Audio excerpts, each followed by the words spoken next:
All right. Welcome to another episode of Apostolic Insight.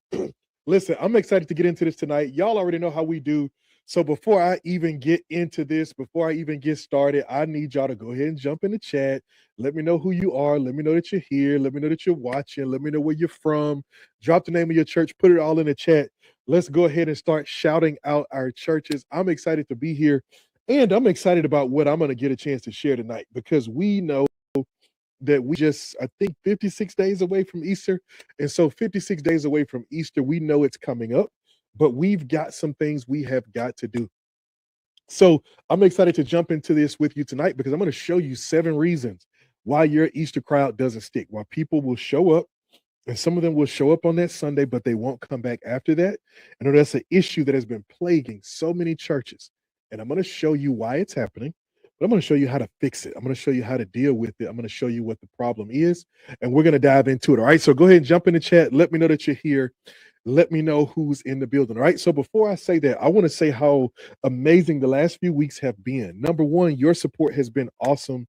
A couple of weeks ago, maybe a month ago, you guys helped us pass our first 1,000 subscribers on YouTube, which is awesome. And we appreciate, we're super excited about. Over the last couple of days, we have hit a new milestone. We have just passed 10,000 followers on TikTok. Come on, somebody. 10,000 on TikTok. And we have just surpassed 15,000 on Facebook. And so, man, listen, your support has been absolutely amazing. My goal has just been to create content and share information, share wisdom with you all that could be helpful and help you move your churches forward. And you all have responded in an absolutely amazing and mighty way. And I just want to say how grateful I am for it and how excited I am about the journey ahead. All right. Another reason these last couple of weeks have been really awesome is because I've had a chance to visit some churches lately. I had a chance to go and see Pastor Rodney in Impact City down in Fort Pierce, Florida. Not long ago, I had a chance to see Pastor Ursula and the Flame Hub down in Miami a couple of weeks ago. This past weekend, I had the opportunity to be in Brooklyn, New York, with Bishop Castro and Universal Love, Peace, and Joy Church of God. That was absolutely amazing. We got a chance to go on site and actually install some systems for them this weekend. Their assimilation system, their social media system. We trained some of their leaders on how to preside over a service. We walked through leadership responsibility, all these different things. We were able to walk through and help them with it. And so it was just an absolutely amazing time, man. And it's just been so amazing to be able to get boots on the ground and to see what God is doing in our churches and how what we're doing really is making a difference. Because I know, sometimes y'all may think from where I sit, I always see it and I'm like, oh man, we're crushing it. But there are times where I'm sitting back and I'm like, Lord, is what we're doing working the way that it's called to work? Is it really working? Because sometimes pastors they hold back them testimonies and you don't know. And but when you get a chance to go on site and see it live and really be there with people, you see how appreciative they are for some of the work that we've been doing. And so it's just been phenomenal. All right. So as a result, coming back from the trip this weekend, the Lord convicted me because there was something we started a couple of years ago and we've done here and there, but I have not done it consistently. And I know it was a God idea, something that He put on my heart to do for churches and ministries just like yours. And what that is hosting pop-up training events. And so with our pop-up training events, we come into a city. Typically, we go into a city where we have a church that's already inside of one of our programs. We go into a city where typically we have more than one church. We'll usually have at least 2 to 3 churches that we're already serving in that general region within a 90-minute kind of radius. But we'll come in on a Saturday and we'll do a full day's training. We'll train all of the teams in that area, in that region. All right. And so here's how we do it. And here's how we make it make sense for us and make it make sense for the people that we serve. We look for hosts. Our host is usually one of our churches. So if you're one of our churches and you've got some other churches around you and you want to host, here's what it takes. All right. So number one, we use your facility. So we come in and we just do the training there in your facility, whether it's a sanctuary or fellowship hall. Number two, you provide some kind of meal for those who will come. That could be lunch plus snacks, all that kind of stuff like that. Nothing extravagant, usually really, really simple. And then number three, you invite the pastors who will attend. we'll promote it to our network and all that kind of stuff like that. But if you've got pastors in your region and you can put 20 pastors in a room and their teams, you put them in a room, then we'll come in and we'll spend typically about a day and a half. I say a day and a half, but we'll probably spend about 5 to 6 hours and we'll train. So we usually do a 9 to 12, break for lunch, come back after lunch and go from 1 to 3, and then we're done. And so we'll come in and we'll just train and we'll teach on systems, we'll teach some foundational things. And then at the end of that training, we give all of those pastors an opportunity to plug into one of our programs. And typically, for whoever hosts, we stay over and we hang out with you for the weekend. That means I'm coming to your church on Sunday. If you want me to preach, if you want me to teach, I will. But we are more than happy to just come to your church and to consult and to walk around and to get to know your systems and to get to know your people and all those kind of things like that. So if you're considering it and you got a region, come on, y'all, let me know in the chat, and you want us to come and do a pop-up, then let us know, and we'll reach out to you, and we'll start the process of helping you figure out whether or not we can come to your city. As a matter of fact, we'll have a form. We're going to have a site for our pop-ups coming up here very soon, because we have the first 3 already planned. They're almost planned, but they're pretty much planned, right? So current plan right now in April, we are coming to Wilmington, Delaware. That's right. We came to Wilmington last year. We did a pop-up, had an amazing time. And this year we're coming back to Wilmington, Delaware, but I will be there that weekend. So if you're in the area, if you're in Wilmington, Baltimore, any of those areas that are within 90 minutes, guess what? This is your opportunity. We'll have a pop-up. Information will be coming. So, and by the way, this is a completely free event for all of the pastors who come, right? So it's at no cost to all of the pastors. Number 2, in May, and this one is still kind of in the works, but our plan is to come to Houston, Texas in the month of May and come out there and to minister to the teams and the pastors and the churches that are there. We are looking forward to that.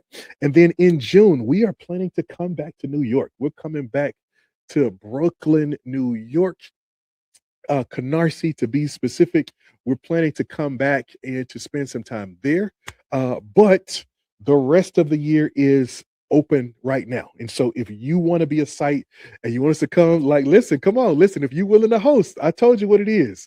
If you're willing to put the pastors in the room, if you're willing to host and provide lunch, and if you're already a part of one of our programs, or you join one of our programs by then, and we get a chance to get to know you, because it's really a comfortability thing. We could go to any facility in any city, but I prefer to go places where I can work with people who we're in partnership with. I want to have at least 1 to 3, really 3 churches in that region that we're connected to. And there's a bunch of areas we want to go to. I want to come to California.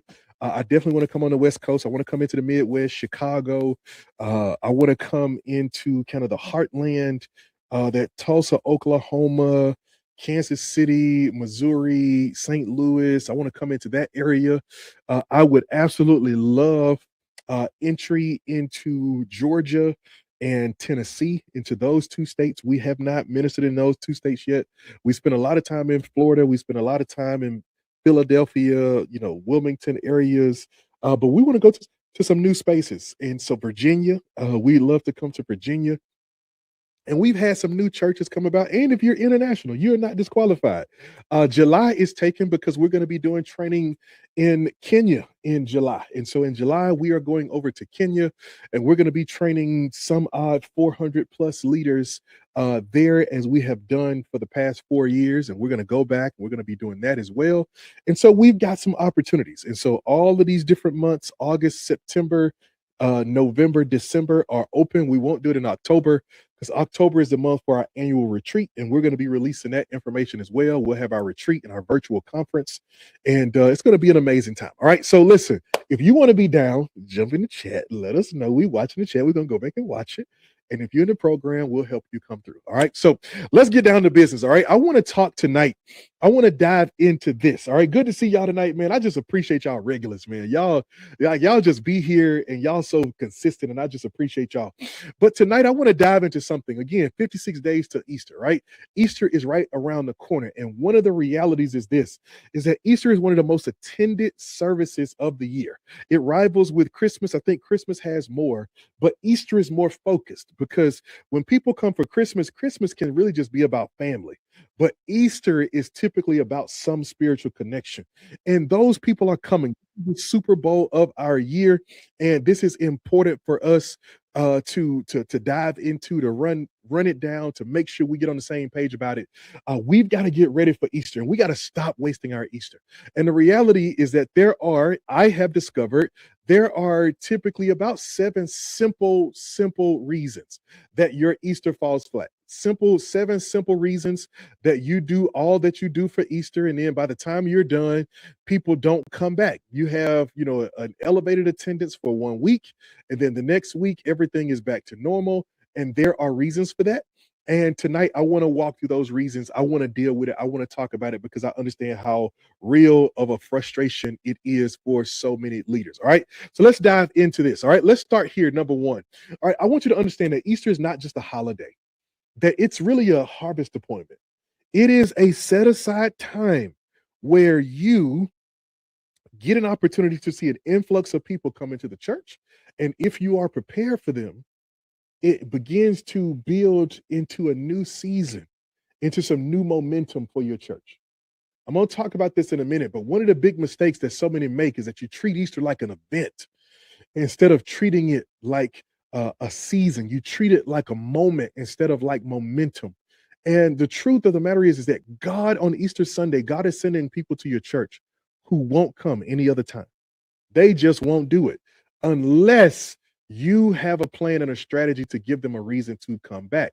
And one of the things that just absolutely breaks my heart is when I see the number of churches who get all fired up about this one day. And then after Easter is over, they get surprised when people don't come back. And they don't come back and the reason they don't is because you put all this energy into this one day, like in this event. And guess what? When I go to a concert and and the artist is coming to my town for one weekend, I don't go back to that place expecting them to be back there next weekend. It was an event. And if you treat Easter like an event, people will respond like an event. And what do people do for events? They come and then they don't look back. And so you've got to make sure that you do your part to make sure you're not treating it like an event, but you're treating it like something much bigger. When you treat it like an event, when you treat Easter like an event, you get the crowd, but you don't keep the crowd. Come on, somebody. You get decisions, but you don't get disciples. People raise their hand, yeah. But then after it's over, like nobody's growing up and becoming a volunteer, becoming a leader, becoming a giver. That's not happening. You get a moment, but you miss the momentum. And I want to help you have a plan for what happens after Easter. As a matter of fact, with all of our churches, one of the things that we have done and one of the things that we are doing is that we have been drilling into their minds that Easter is the start of this journey. We're getting ready for our team implementation call coming up on Thursday. So that means on Thursday, pastors will send their teams to us. Pastors won't come, but they'll send their teams, and we're gonna coach their teams and get their teams ready to start building out what we're building out this year. But the thing is this, is that we are telling them that Easter is just the starting point, not the ending point. Okay? And somebody put that in the chat. Easter is the starting point, not the ending point. It's important that you get that. You cannot treat Easter like it's, oh, we put all this energy, and then after Easter, everybody's like, woo, and now everybody goes missing, and you don't even convert, right? The goal is not just to have a packed house on Sunday.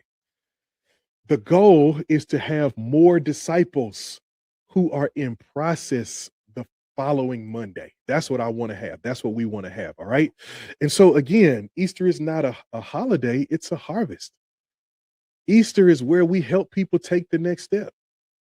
It's where we help people lean into what God has called them to do.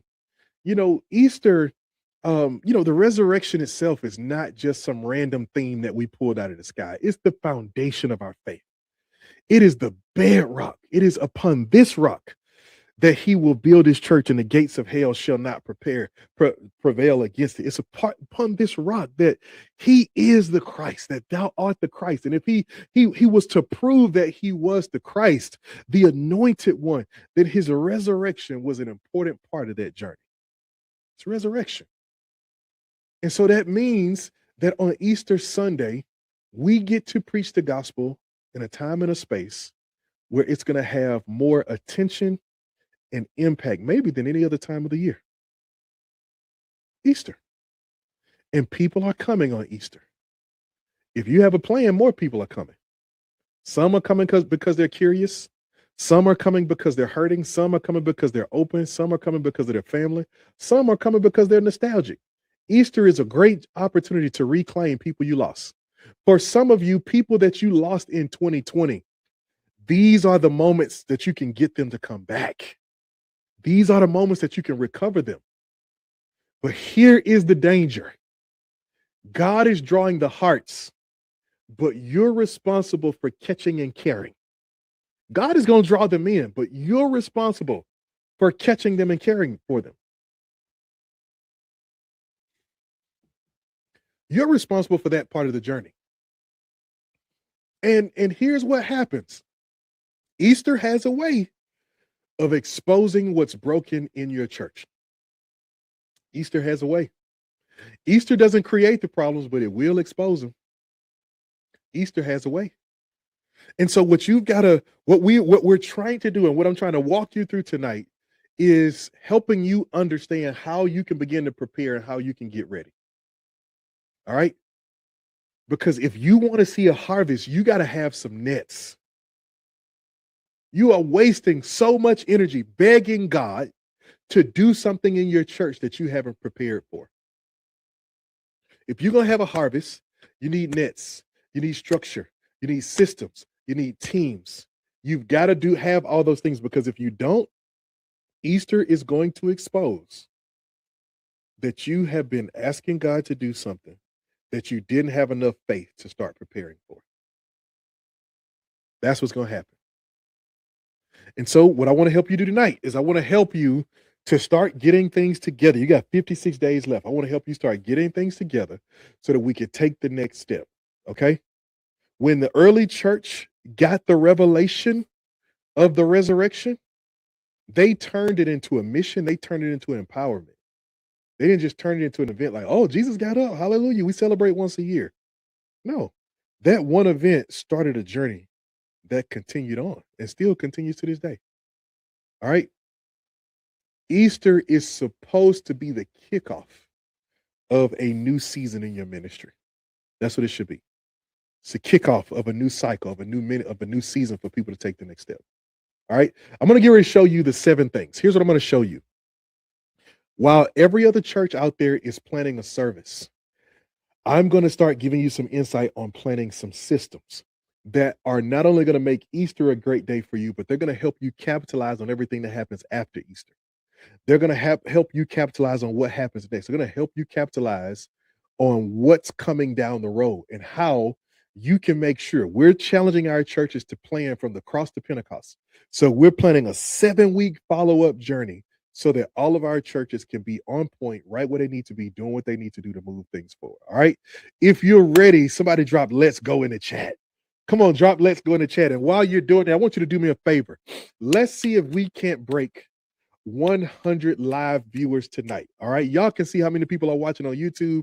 You can't see Facebook and you can't see LinkedIn, but take my word for it. If you're on YouTube, let's focus on YouTube. Let's see if we can't hit 100 live viewers tonight on YouTube. So I need you to take this link. I need you to send it out. Share it with your team. Share it with your church. Share it with everybody, because I'm going to say some things tonight that are really going to help bring some clarity to how we need to move forward and how we need to drive things ahead as it relates to Easter Sunday. So if you got some people and you want them to be plugged in, you want them to get plugged in, maybe they've been on the sidelines, stop for a moment, send this to them. If you know another pastor and you care about that pastor, you care about their ministry, take a second and share this link with them real quick, because once you share this link with them, then I'm going to be able to help them and to show them and to point them to some of the same resources that you have. All right, so let's dive into it. Here are the 7 reasons that your Easter gets stuck. And y'all know me, I'm a preacher at heart, so I had to use a little bit of alliteration, but I'm gonna break it down so we get it. All right, number 1, the number 1 reason people don't come back is because you start too late. You start too late. Too many leaders, too many churches start planning Easter when it's too close. You cannot wait to the week before or the month before Easter to start thinking you're going to get ready and it's going to be impactful. It takes time to make people aware. It takes time to get the word out. And if you wait too long, you're going to start too late and your plans are going to fall flat. Talking about we're going to have a meeting at some point in March is not good enough. You need to be meeting right now.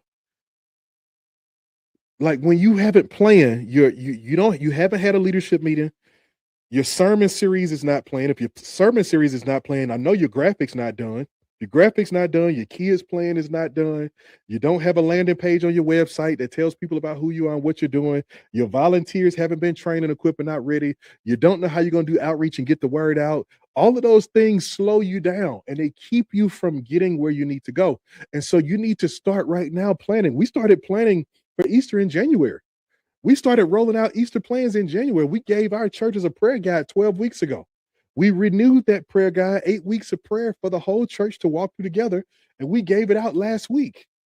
All right. And so you've got to take some time because on a practical level, when people show up and you're not prepared and you waited too late, you miss the simple things. Simple things fall through the cracks. Simple things like parking flow. If God sends us overflow, how are we going to park people? Because if you don't have, people will park down the street if you got a plan for it. But if you don't have a plan, people will pass you right by and keep on going. Do you have enough staff for your children's area? If God sends all those kids, are you ready? Do you have enough volunteers to give a good first impression of all your main people going to be running around scrambling like a chicken with their head off trying to do stuff? And they doing so much stuff that nobody's available to connect with people. Do you have a clear next step? Okay, I came to church.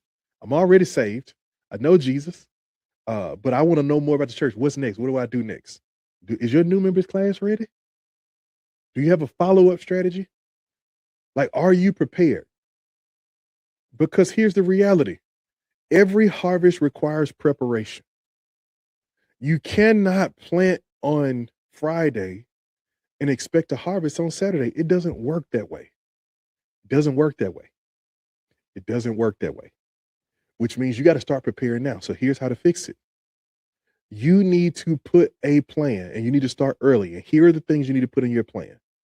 You need to put structure in your plans. How is everything going to work? You need to outline teams in your plan. Who's the team? Who's going to be doing what? Who's going to be responsible for what? Your outreach. How are you going to get the word out there? You can plan an elaborate service, but you don't get the word out there. Nobody's going to show up because they're not going to know about it. What's going to be your follow-up? When you wait too late to plan, you're disrespecting your own harvest. My Lord, today. When you wait too late to plan, you're disrespecting your own harvest. And the number one reason that people will not come back to your church after Easter is because you started too late planning and they fell through the cracks. Somebody drop start now in the chat. Start now in the chat. That's number one. Start too late. All right. Let's keep on going. We got to flow on through this because I need to hit all 7 of these. All right. Number 2 is you skip the setup. You skip the setup. You know, so many of us, we jump straight to promotion. We just want to get the word out, get the word out, get the word out, get the word out. But have you set up the things behind the scenes so that you can actually fulfill what you promise? You got to build a foundation before you begin the promotion. All right. Do you have your marketing and evangelism materials ready? And some churches are doing marketing, but they're scrambling for what they're going to do when the people actually show up. Some of you have ads, you're thinking about getting ads running, but you haven't walked the church to say, what are the things we need to fix before we bring somebody here? What's that smell in the bathroom we can't get rid of? Why does this ceiling tile still have water stains in it? Like, we're not looking at those different things. We're inviting people, but we're not training the people who are already here. Right? We're missing it. We've got the program on paper, but how it's going to flow is still sloppy because we haven't walked through it yet. Right? You got to pull those things together. Because if your experience is disconnected and disorganized, people won't know where to go. Nobody will see them and connect with them. The kids' check-ins and process will be bad, and people will enjoy service but won't feel connected enough to come back. And so listen, if the guests can feel your disorganization, guess what? They're not coming back. So what do we need to do? We need to understand that God is a God of order. And order is not about always being in control. Order is about expressing love through preparation. You know, it's the time I'm putting in is how I show love to the people who are coming. Valentine's Day is coming up this weekend. I want to say to every brother out there, don't wait till Friday night to figure out what you're going to do for Valentine's Day. I'm just going to put it out there. Don't wait. It's on a Saturday this week. Don't wait. The time and effort you put into it, preparation. You know, when you start doing it early and they don't see you scrambling, that's how they know, like, oh, when do you do this? He must have been, nobody's fooled by you talking about, I need to run to the store on Friday night. Nobody's fooled by you talking about, I'm going to get breakfast Saturday morning. They know where you went to go get that card from CVS right quick. Come on now. Listen, preparation is how we show love. Order is how we show love to people. And so you've got to love the people that you're asking God for by preparing for them. So you got to get everything laid out. Find out who's doing what. Understand who's responsible for what. Make sure you got an altar response plan, a discipleship plan, all of those different things. You got to make sure you have all of that. Because promoting a service without preparing the service is the fastest way to embarrass yourself. It's the fastest way to invite people to come in and they discover that, man, this place doesn't have it together. You need to have things in order because people going to know. Got to have it in order. All right, come on. Somebody say get in order. Put that in the chat. Say get in order. All right. Number 3, the third reason that people will not come back is because you allow Easter to scatter your squad. All right. Scatter your squad. What do I mean by that? Is that chaos is always harder to manage than unity. Unity is easy to manage. All right. That's one of our culture points here at the church where I'm on staff in Birmingham, Alabama. One of our culture points is that we plan so many things because unity is easier to manage than chaos. And so here's what we mean.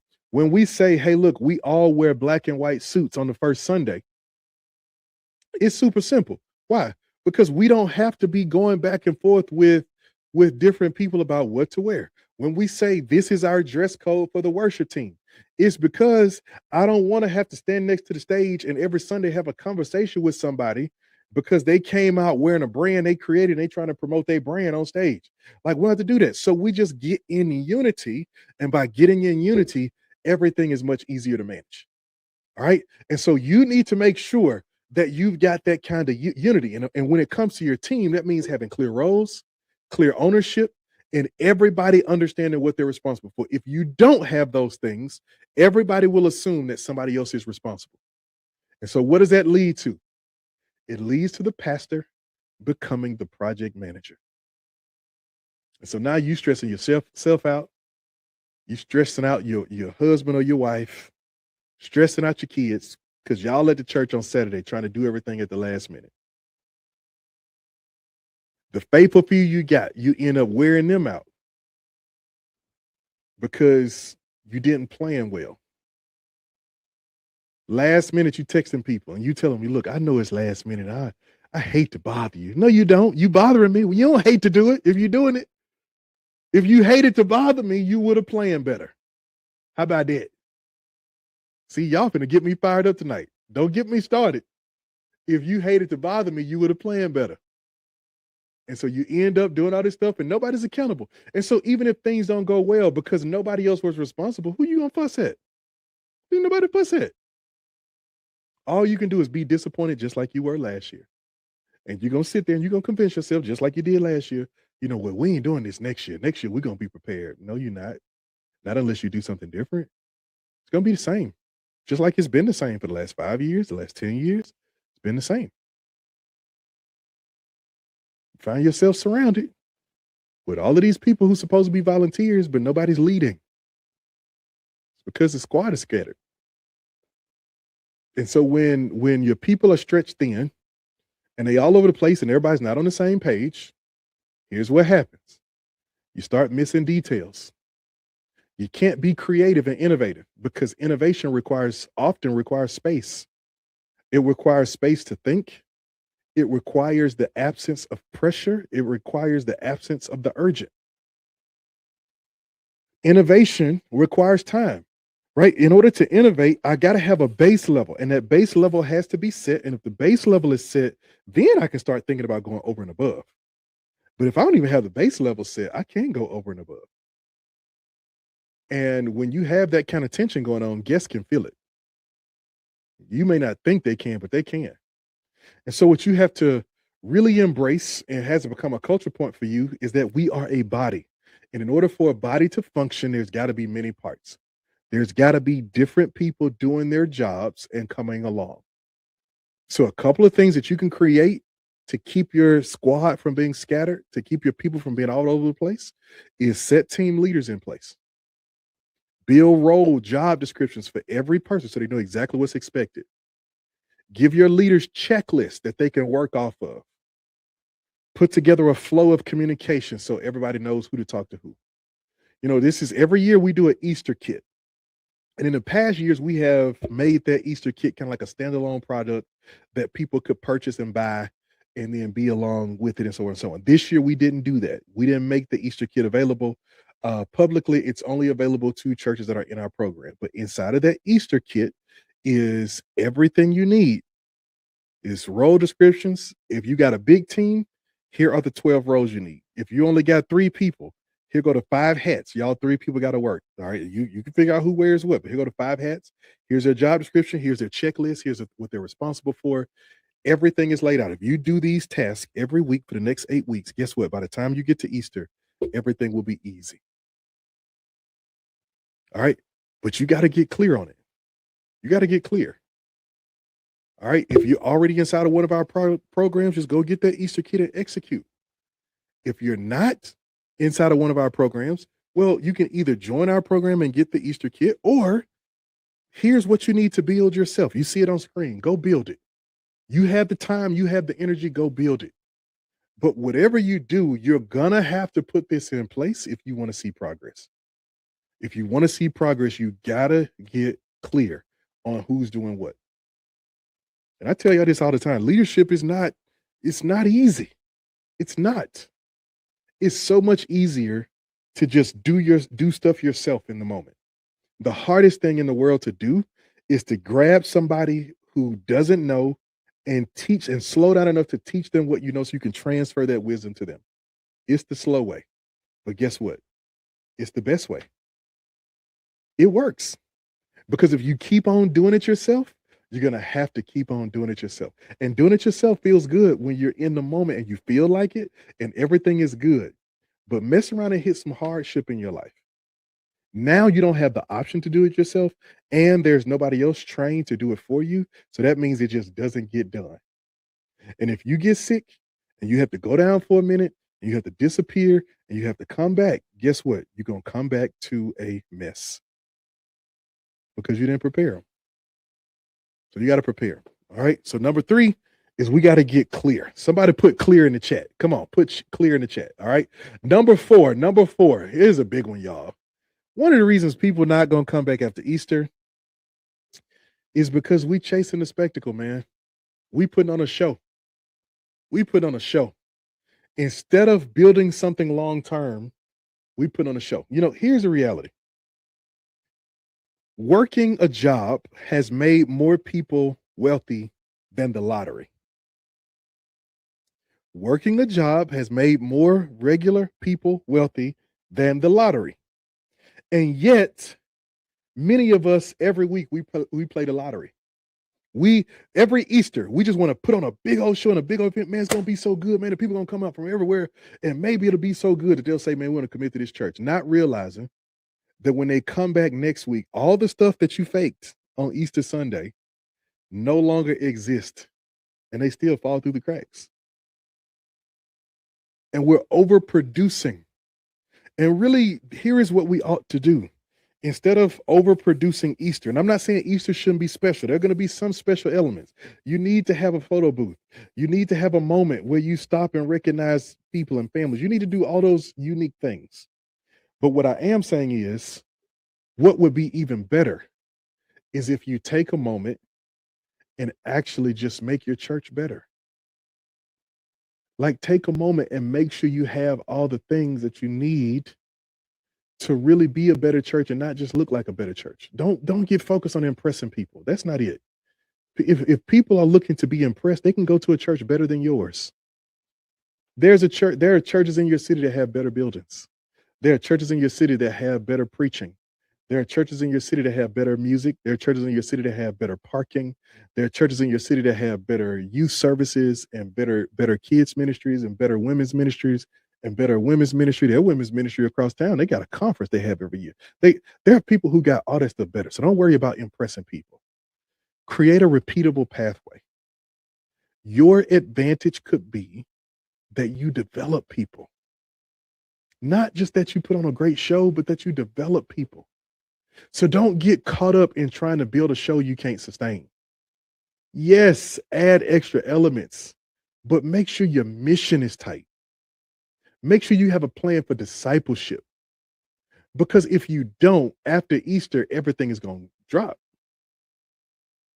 And here's the reality. Wow doesn't create roots. Just because people come in and say, wow, that was good, that don't mean they're coming back. Think about how many restaurants you've been to and you said, man, that food was so good. And then you didn't go back. You just forgot. Why? Because you got other restaurants close to your house. And maybe they don't make this dish as good as them, but the food is decent, it's good. I don't need spectacular every day. I don't know why we so overwhelmed with the spectacular and with wow factor, but none of us want to live our lives in wow factor. We want to live our lives with consistency. We want to live our lives with the people. I want to marry the person, not the person who's going to treat me good for a day and then be crazy the rest of the year.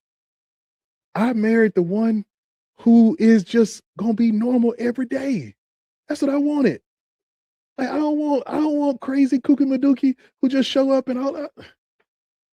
That's not what people are looking for. People are looking for consistently grounded. And so you can't just give them the wow factor. You've got to make sure that you've got discipleship ready for them, that you can challenge them to come into a growth journey, that you can connect them to a next step so they go further in their lives and their relationship with the Lord. You got to help them take the next step. All right. And so that means you've got to prepare for fruit, and fruit grows over time. Starts off as a little bud, grows into this little green lump, and then all of a sudden it grows up. It becomes the color it's supposed to be. It gets the right weight. And if nobody pulls it at the right time, it falls on its own. That's what you got to build.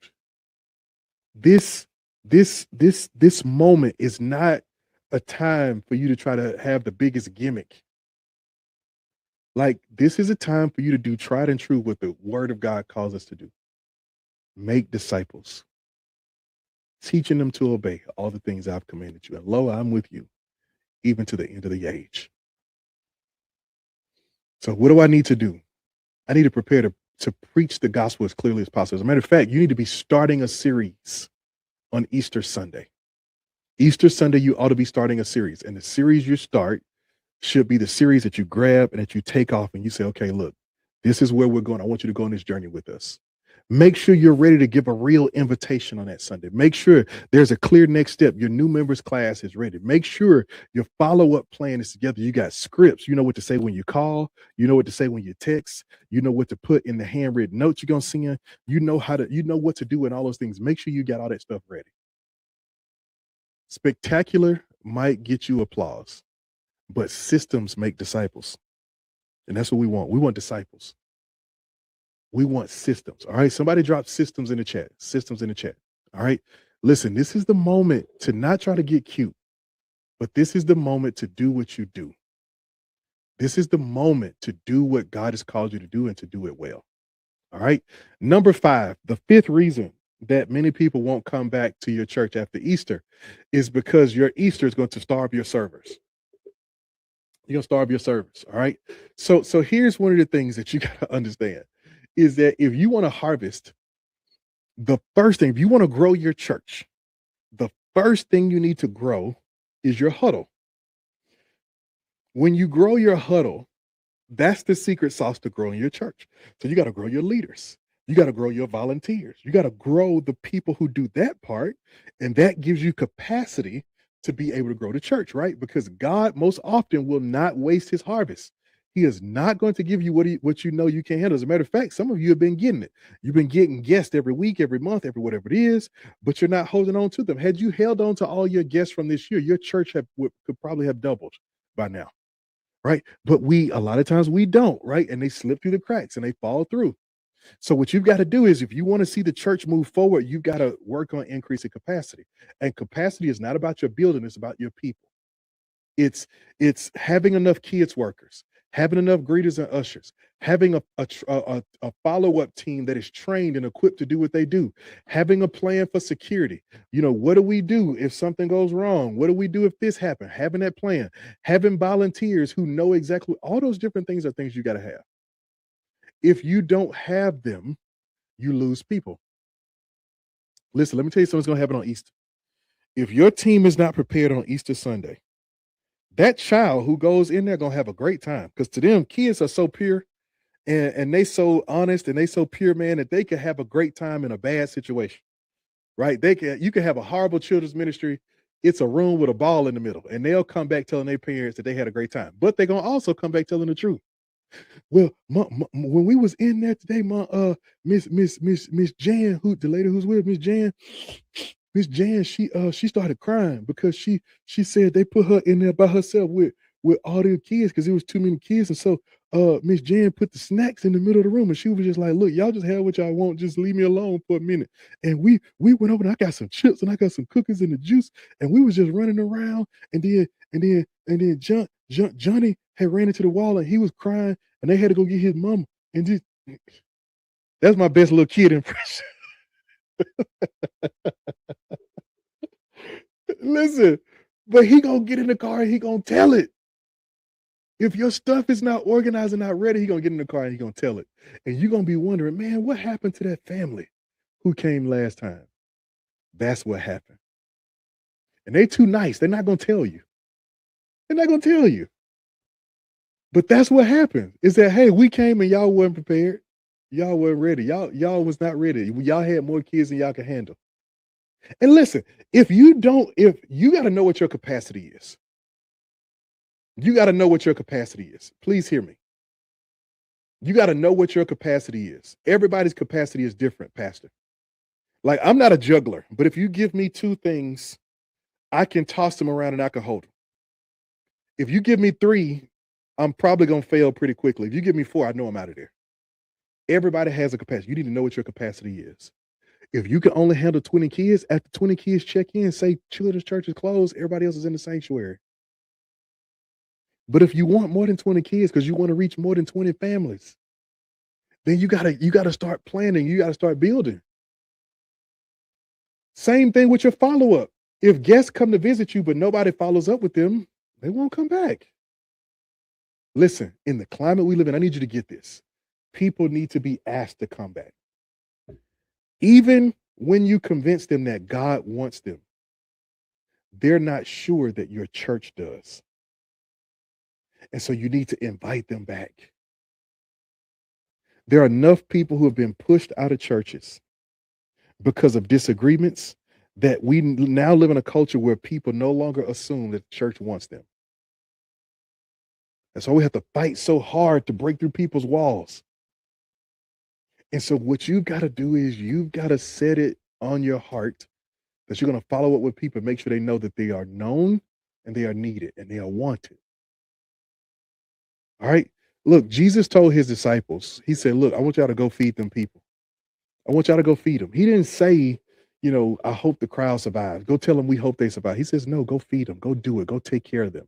And that's what you got to do for your leaders. You got to take care of them. And sometimes how you take care of them is training them up and raising them up and bringing them forward and helping them take the next step. You got to go and you got to help bring them forward. So here's what you need to do. You need to be recruiting right now. Who's going to do what? You need to get training on the schedule so it's planned, and so you know exactly when you're going to be training your team.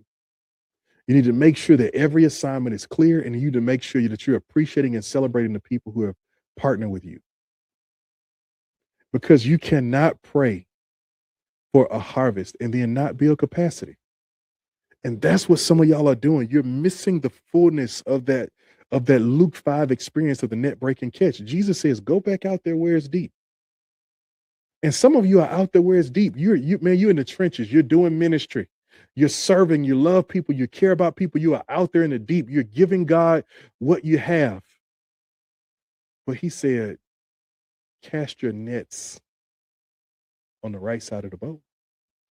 And some of you out in the deep, but you don't have nets.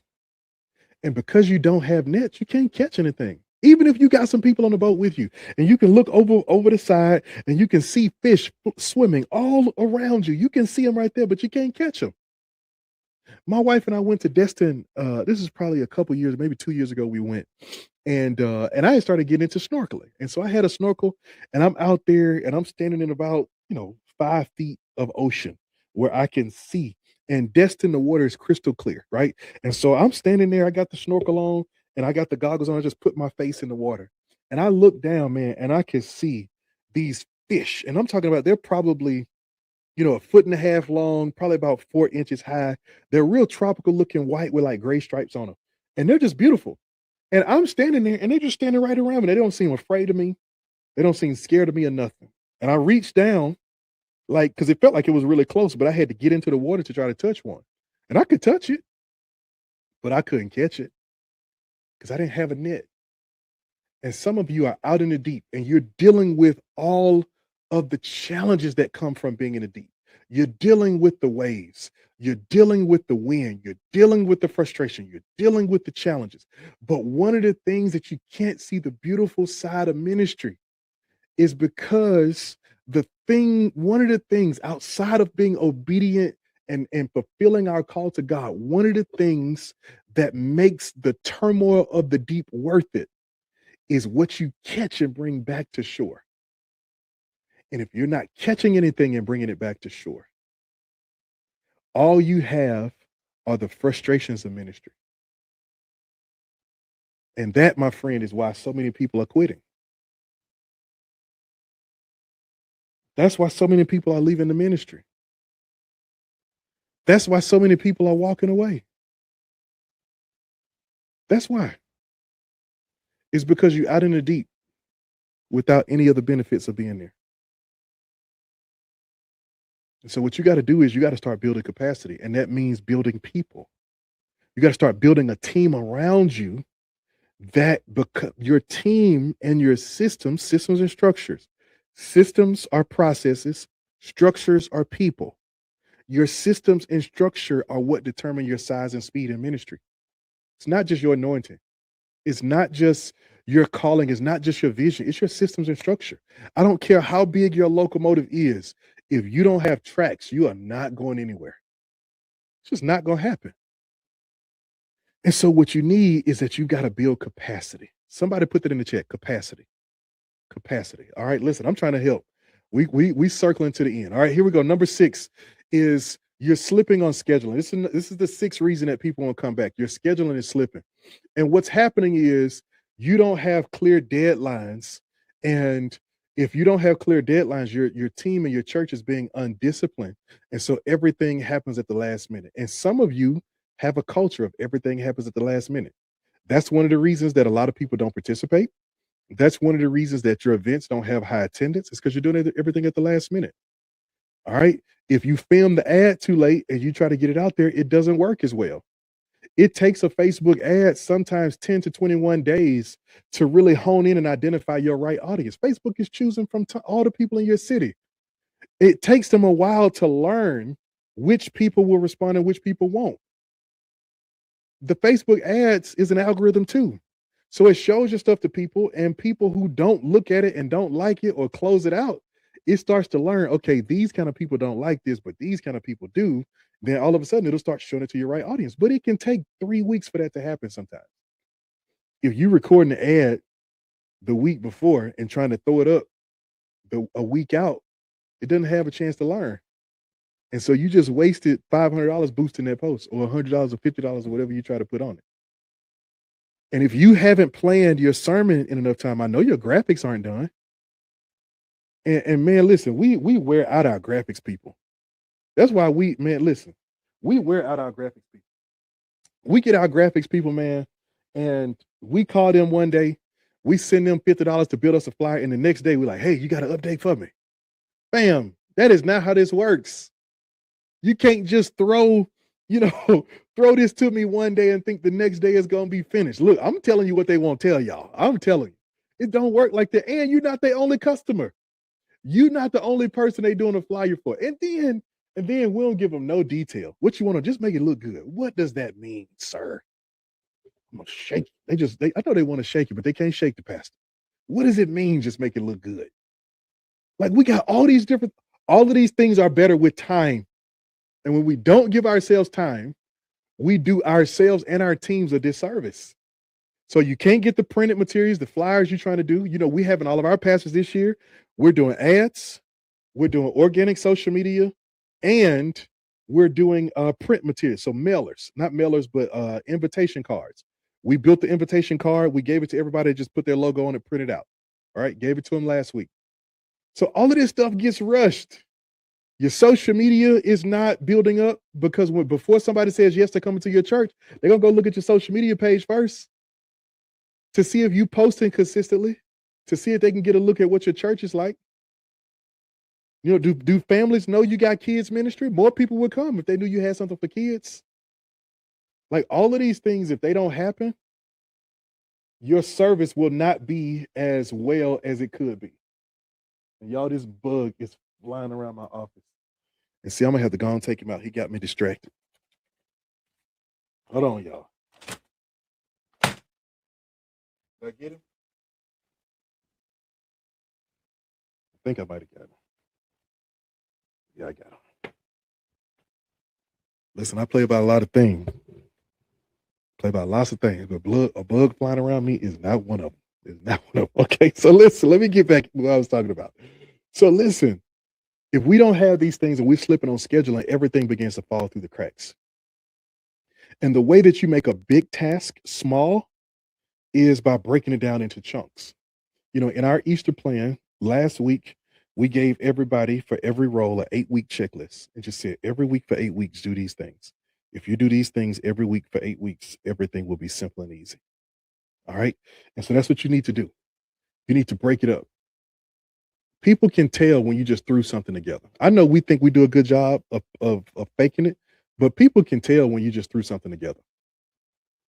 People can tell when your team looks stressed.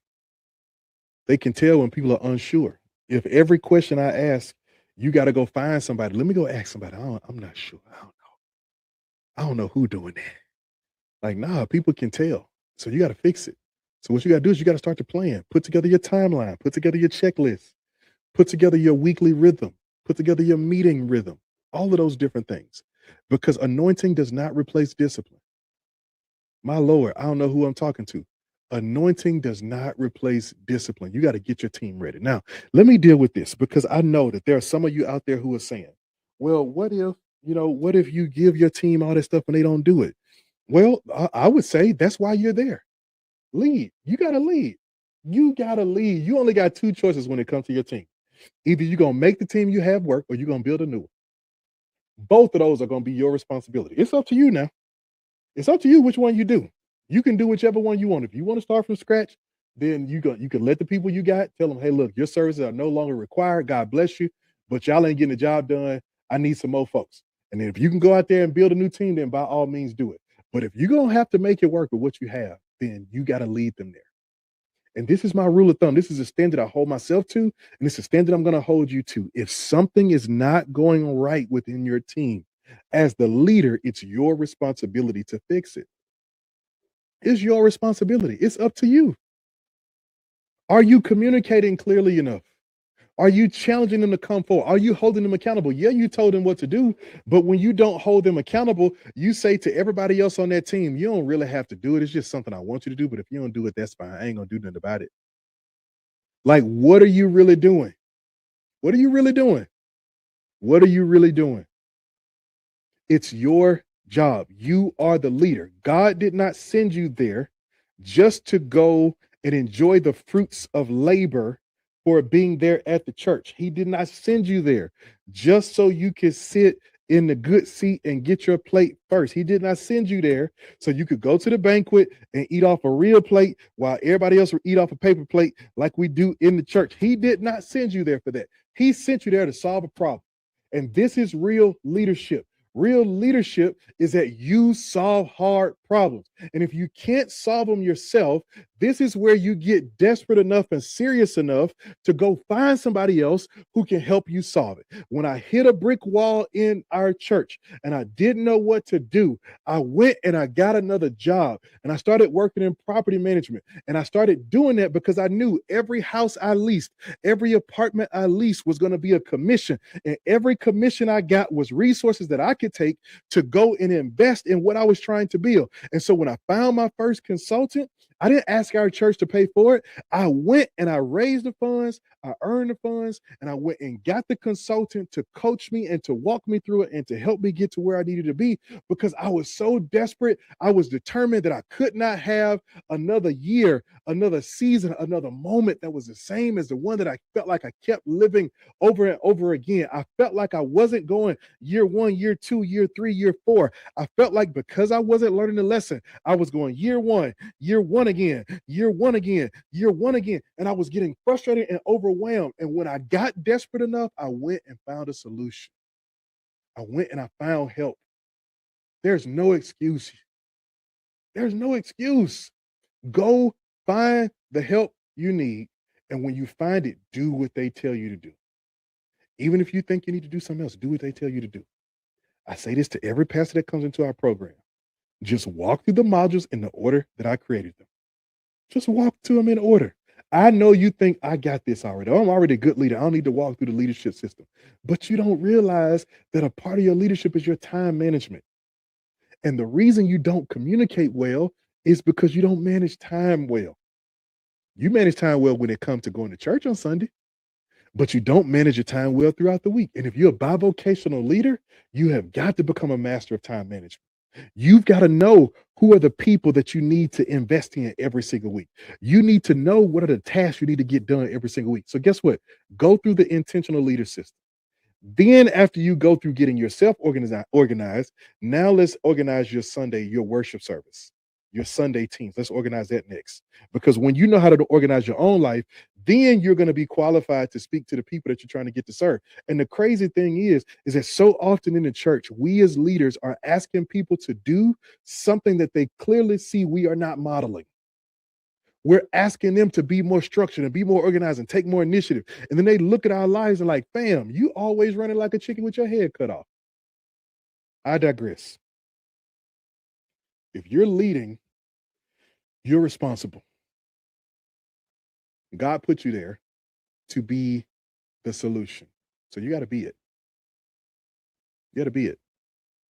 Doesn't matter how much spiritual power you have. Spiritual power without practical planning produces chaos. And I can always tell a church that has spiritual power and no systems because every Sunday feels like a conference. It feels like an event. And sometimes it'll turn into a circus.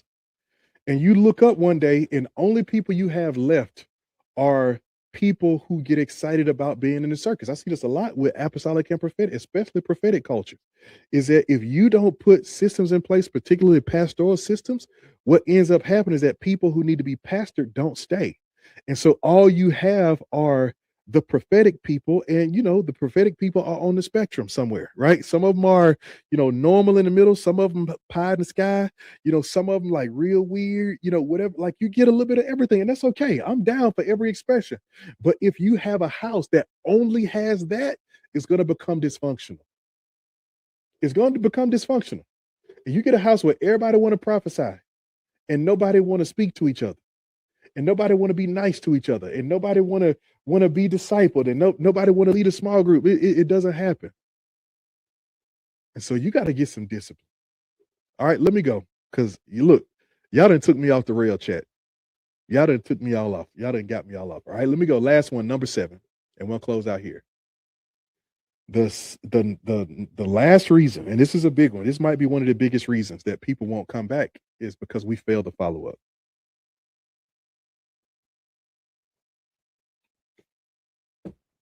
We fail to follow up. We catch the crowd, but we drop the people. Listen, that's a word right there. Come on, somebody. That's a word right there. We catch the crowd, but we drop the people. So all the people show up on Sunday, they sit in the room. But by Monday, we've dropped them because nobody followed up. There's no clear next steps.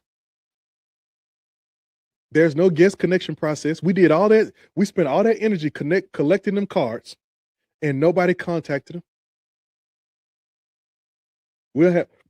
We have no consistent communication plan. People come to the altar, but we'll have no way to shepherd them after they get up. And people don't come back. Momentum, please get this. I want somebody to put this in the chat. Momentum is built after the service.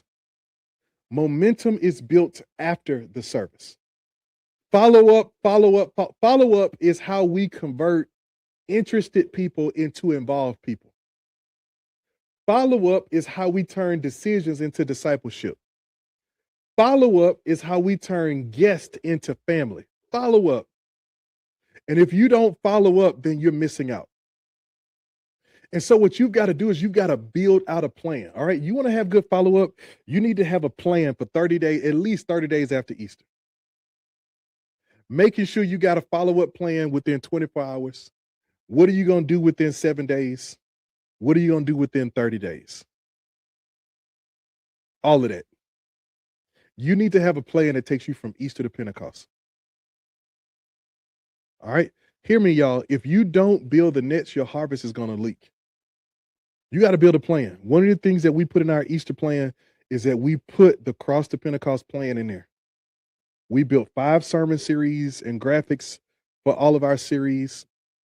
We made sure that we put all the things in there together so that we could get exactly what we need to build what we're trying to build. All right. But we've got to manage this season well. You got to follow up. All right. Let me close out. Okay. Because here's the reality is that what we really want to see in the body of Christ is that we want to see your church not treat Easter like a day, not treat it like a Sunday, but treat it like a season. Easter is the open door. I believe it's Revelation 3. Where Jesus says to John, he says, "Behold, I set before you an open door." And man, when I would read that, man, that would just be so beautiful to me. And it just speaks to how gentle and kind and gracious and merciful God is. Is that he says, "Hey, look, the door is open. You can come through if you want. I'm not going to force you because God is a gentleman. But listen, the door is open. If you're going to walk through the open door, you have to start now. Can't start later. You got to start now. Because you've got to be ready when people show up because people are going to drift. People are going to forget. People are going to disconnect. People are going to disappear. It's some of those same numbers you collect on Easter Sunday. If you try to contact them a week later, they're going to be done forgot who you are. Like we forget, like we be in church all the time. So we think people always think about it. They're not. They're not. And if you don't be on top of it, you will miss out. You'll miss out. And so you need to plan. You start getting ready now. You need to start building what God has called you to build. Easter is not the finish line. It's the starting line. So you got to get your stuff in place. You got to get your systems in place. You got to put everything in place. You got to get everything where it needs to be. You cannot waste your moment. All right. Now, if you want some help and you want to have our Easter kit, our Easter checklist, and you want us to walk alongside you and your team, we design funnels for Easter. So we've got a plan your visit funnel where people can schedule up. We can plug in. You can get it inside of our program, Church Systems in a Box. You can scan that QR code, or you can look in the description of this video, or we'll put in the chat right now where you can grab this link and you can go and you can plug in and you can be a part of what God is doing. We're getting ready for our call coming up on Thursday, but we're about to start implementing. For those who are ready to do ads, we're going to start putting ads in place, but we're also going to be checking in on team members and making sure that they're ready to go and that things are going well for them. But it's just about getting started. If you want to get started, this is the way to do it. All right. So let me show you a little bit about what's in the Easter our Easter kit. All right. So one of the things we included is a prayer guide. So we've got an 8-week prayer guide and a 12-week prayer guide that we included. It's a guide that you can take, send to your whole church as is. It's already done. It's already put together. I got all the scriptures in it. And literally every single day leading up to Easter, your whole church can be on the same page about what they're praying. And the reason we're doing that, and I told y'all this a couple of weeks ago, is that when we pray for people, we pay attention to people. And when we pay attention to people, things change. And so we're trying to, you keep telling your people to invite people, evangelize, and they're not doing it because they're getting it from a sense of what you're saying and from a very just a mental kind of relational sense, but we want them to get it from a spiritual sense. And so when we have them pray for those people, we're praying for different categories of people. We're praying for neighbors, praying for coworkers, praying for classmates, we're praying for relatives, we're praying for all these different people. And then what's going to happen is the Holy Spirit now has an en route into their psyche, into their day. So as they go throughout the day and they pass by those very people they just prayed for, they're going to be more apt to do it. And so we built a prayer guide that strategically walks through different groups of people so that everybody can be on the same page about where we're going. All right. So that's one of the things that's included inside the Easter kit. Another thing that's included is, as I said, we plan some sermon series. One of the sermon series we plan is this series here called Unshakable. What survives when everything falls apart? And this is an Easter series that kicks off on Easter, walks through Pentecost, and it literally talks about how to build unshakable faith. How do you make sure that you can, if you've been through a season of turmoil and transition, how do you look at everything you lost, but also look at what you have left and value what you have left and understand that that's going to take you to where you need to go? Man, we sure enough just lost Jesus. And man, that is tough. But there is what he taught us we did not lose because we on the way to Pentecost, right? That's one of the series that we talk about. We did another series called Witnesses. This is a highly evangelistic series. And so we're really, really diving into I saw it, now what, right? So now we're saying for all the people who have seen Jesus, encountered him for themselves, okay, great, you saw Jesus, now what? Well, now I got to go be his witnesses in Jerusalem, Judea, Samaria, to the ends of the earth. We built a whole series around that. We built a whole series around Alive, about how life comes out of broken things and dead things and all this kind of stuff. Like all of these things are resources and tools that we put in, that we built in order to help you, to help the church get where it needs to go and become what God has called it to be. All right. And so listen, if you want some help, you want some support, you can get that at our website. It's in the chat. They put it in there already. Yeah, it's in the chat. It's there in the chat. So you can go and grab that. You can go and plug in and you can come in and we'll help you. All right. But here's the thing. You've got to decide that you want to move this thing forward. All right. We have literally done everything we can to make it reachable and affordable no matter what your budget is. Literally, we've got payment plans that go down below 250 bucks a month. At 250 bucks a month, you can get even lower than that if you use Afterpay and Klarna and all these other services that we have. But it's to put the tools in your hand, not just the tools, but the technology, the automations that are going to work while you're asleep. They're going to work all day, because for some of you, and I know I was a little hard about this earlier, but some of you, your team is not there yet. And to be honest, some of you may not be there yet, right? But what we've done is that we've created the technology that can come alongside you and do it for you. We created the technology that all you got to do is put the people in the system. And once you input their connection card in the system, they're going to get automatic follow up for 30 days. They're going to get emails for 60 days. They're going to get all of those things are already built. And what I'm saying to you is that if you're serious about taking the next step, you got to go ahead and take it. All right. I want to go ahead and close out. I want y'all to do as we customarily do. Take a moment, drop your one word prayer request in the chat.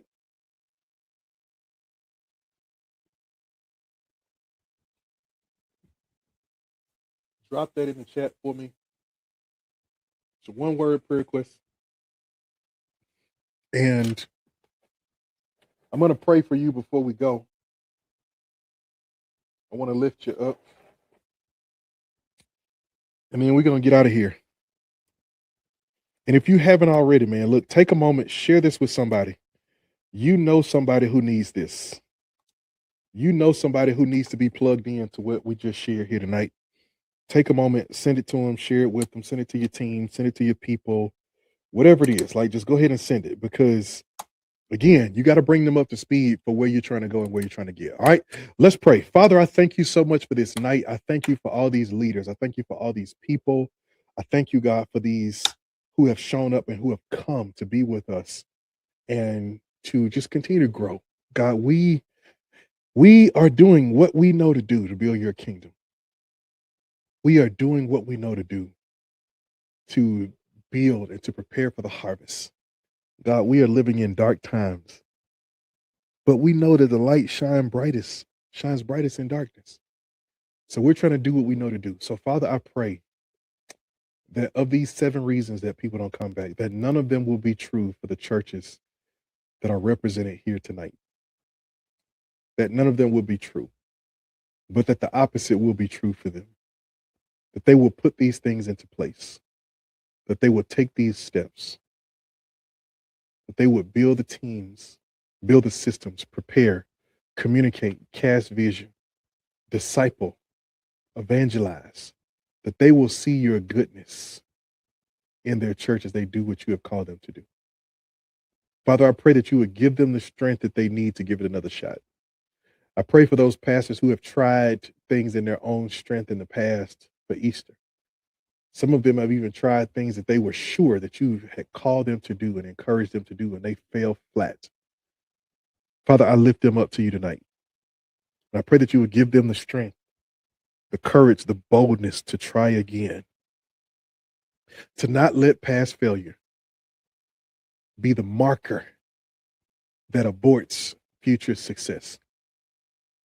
Tonight, God, give them the strength and the courage to try again. To try again. To take a step and to move towards where you call them to be and who you call them to be. God, I thank you for every leader and every request that they lift up to you tonight. I pray that you would bless them, their teams, their bodies, their finances, their leadership, their vision, their buildings. I pray that you would help them. Give them what they need to thrive in the season ahead. In Jesus' name we pray. Amen. All right, listen, for those of you who clicked the link and who are plugging in, let me say how excited we are to partner with you and to see you step in. Once you have done, you'll get an email that says you've been added to the Church Systems Hub community. When you go into that community, just click the tab that says coaching calls and replays, and you'll see all of the resources there. Or you can click the tab that says learning, and under the learning tab, you should see a course that says something, I think it's Easter 2026 or something like that. And then all this resources will be listed there as well. All right. Listen, thank y'all so much for being here tonight. I pray that you got something out of this, and that this year you are not going to have a full church on Easter Sunday and an empty church after. I speak 2 things over you, that you are going to have a full church on Easter, and then even after Easter, many of those people are going to come back. They're going to begin to walk with you to a new season. All right. Listen, love y'all. God bless. Until next time, keep the gears turning. Peace.